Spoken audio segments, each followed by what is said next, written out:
So today I'm going to be doing a review on the cheapest Gortex jacket on the market, which is the REI XeroDry rain shell, and I'm going to put it through a simulation of a torrential rainforest thunderstorm.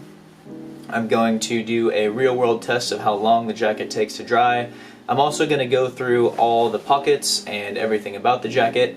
I have owned the jacket for about 4 months now, and I've used it in several real-world situations in actual rain.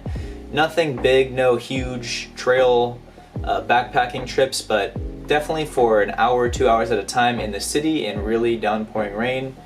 So this will be a sort of a long-term review of the REI XeroDry rain shell. So as far as water seeping through the jacket, it does have a bit of trouble with that. I picked it up used and I didn't wash it or do anything with it, and I used it a few times and water did seep through. However, I just applied the Nikwax Tech Wash Dry-In, and after doing that it was significantly better in pretty heavy rain.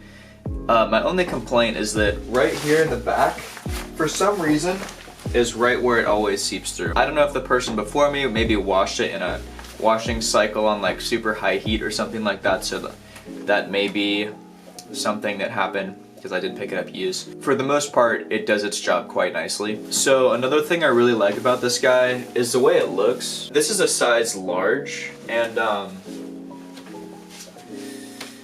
it essentially runs quite a bit bigger than you would expect for a size large. I would expect this to be like an XL or even a 2XL.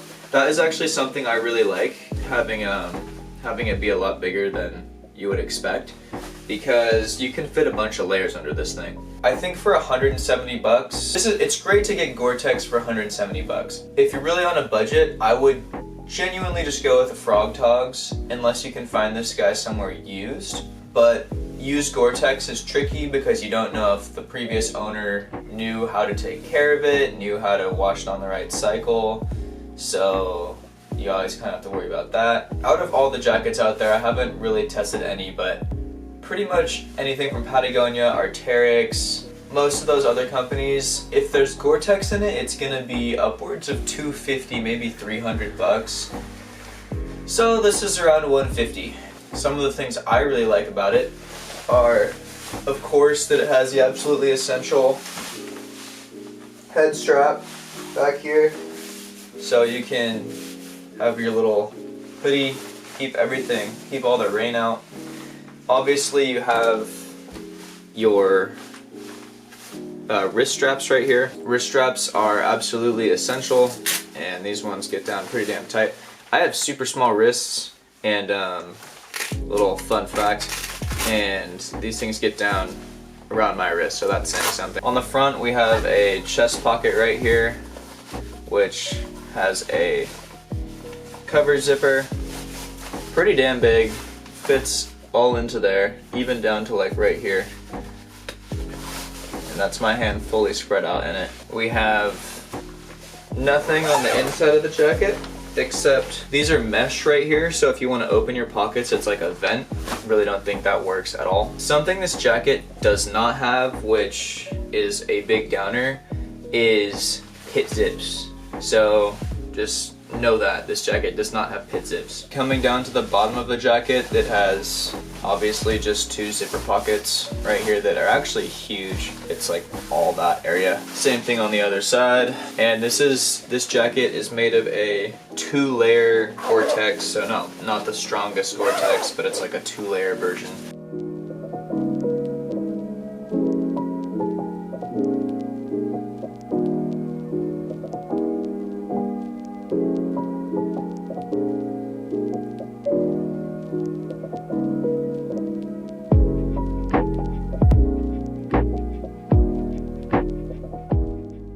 Alright, so going into the ergonomics of the jacket, the zippers are very clean. I've never had any problems with zippers leaking. They're probably the best part about the jacket.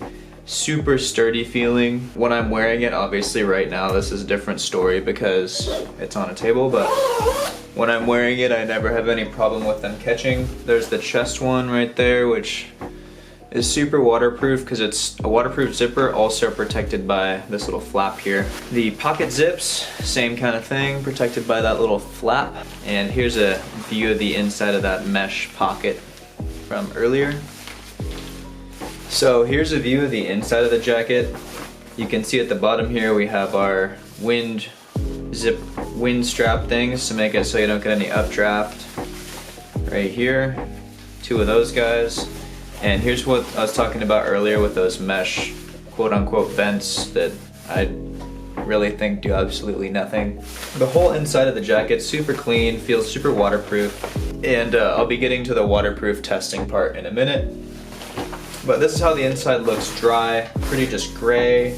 Feels like a little rubbery. Right up here by the neck, you have a little fabric piece taped or connected somehow over your neck area. I'm not too sure what that's for, but it's there. Coming around to the hood, you can see on the back here we have a little hood cinch strap right here. And then you can also tighten the hood sides down, this little guy right here at the top of your zipper.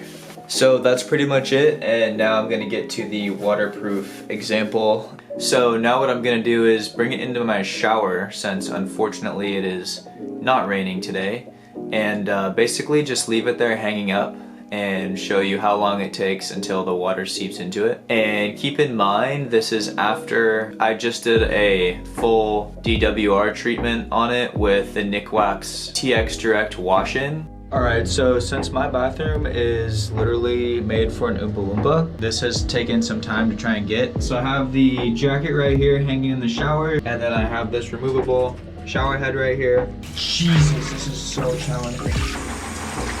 Alright, yeah, that's more like rain. So we're gonna get it as, and there's water pouring down my fucking sleeve, pausing. Okay, we're gonna just try and get it as close to the top without really getting inside as we can. So you can see it's kind of seeping through in certain places, but we're just gonna have to look and see what it looks like on the inside. This sleeve over here is doing really good. I wish the whole jacket would do as good as that. But it seems like the more I give it, the more it really wants to soak it in. I'll do more of a direct down type of situation. Kind of get the hood right here a little bit. So I've been doing this for about 3 minutes. I'm gonna continue to do this for probably like 10 more minutes, and then I will show the results.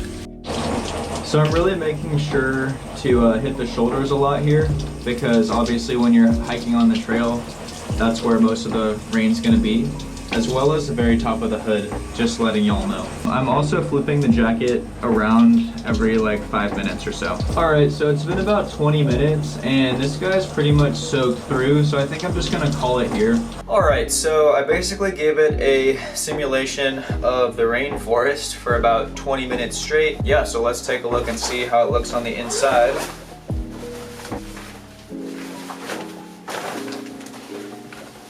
Wow. So actually it's pretty much completely dry on the inside, as you can see here. There really isn't much splotching anywhere. I really hit those shoulders, that's where I was most concerned, because it really looked like the water started to seep through. And there really isn't, it's maybe a teeny, I don't know if that's just water on my hand from touching the jacket. Hold on. Yeah, there really is almost nothing on the inside of this guy, so that's actually really impressive.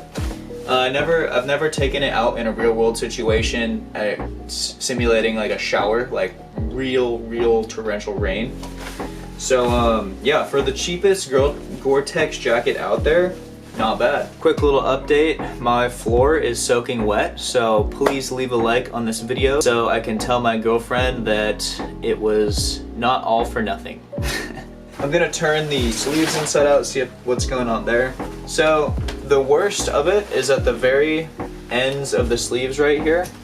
It's slightly damp. And here's this sleeve right here. Really almost nothing. So next, I'm gonna just leave this guy out to dry and let you know how long it takes for this guy to get completely dried out. It's been about 10 minutes now, and the jacket in a lot of places is almost completely dry. There's still some parts on the shoulders and by the cuffs that are still a little damp. Alright, so it took about an hour and a half, maybe 2 hours for the jacket to be completely dry again, which isn't too bad. Keep in mind that's in my apartment, there was no direct sunlight. And it does get kind of humid and musty in here since I live in a super tiny Parisian apartment. So I hope this video was helpful, and I would highly recommend this jacket. It has some good reviews on the REI website, and it is quite cheap for a decent, good Gore-Tex jacket. So I'll see you in the next review.